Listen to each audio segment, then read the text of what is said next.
Il est à la fois plein de bonté, de douceur, de miséricorde, et en même temps, il a les traits d'un prophète qui crie, qui invective, qui jette des condamnations contre Capharnaüm, contre Chorazin, contre Bethsaïda, sur les villages de Galilée qui ont refusé de croire à sa parole.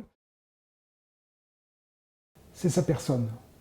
C'est de savoir qui il est véritablement, s'il est vraiment le Fils de Dieu, si au contraire, comme le pensent certains, c'est un charlatan, un imposteur. Et on peut dire que tout au long de l'histoire, c'est cette double image.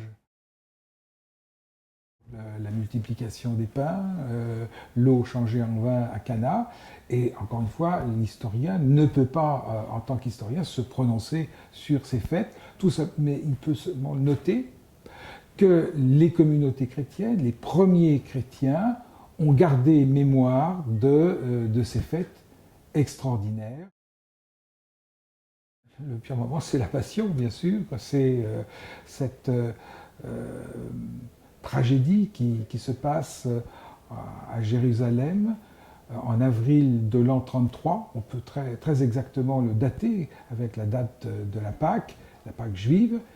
Jésus meurt le 3 avril de l'an 33, après avoir été flagellé, arrêté d'abord par les autorités juives, livré aux Romains, aux occupants romains, flagellé à la romaine, c'est-à-dire avec plus d'une centaine de coups de fouet, donc il est dans un état de souffrance absolue, et puis livré au bourreau et crucifié.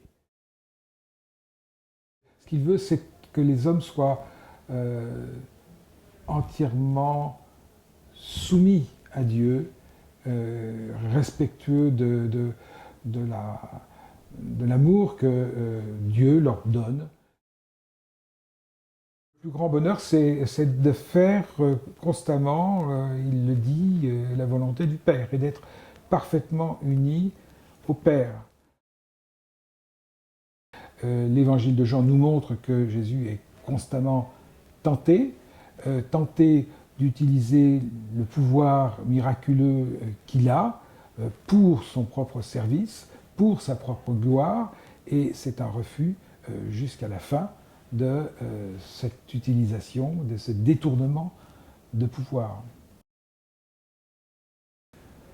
C'est d'annoncer le royaume de Dieu et à travers ce royaume, d'annoncer sa propre personne, d'annoncer la proximité du royaume, la venue d'un personnage à la fin des temps qui sera le Fils de l'homme, mais qui est en même temps, lui l'humble artisan de Nazareth, appelé à juger tous les hommes.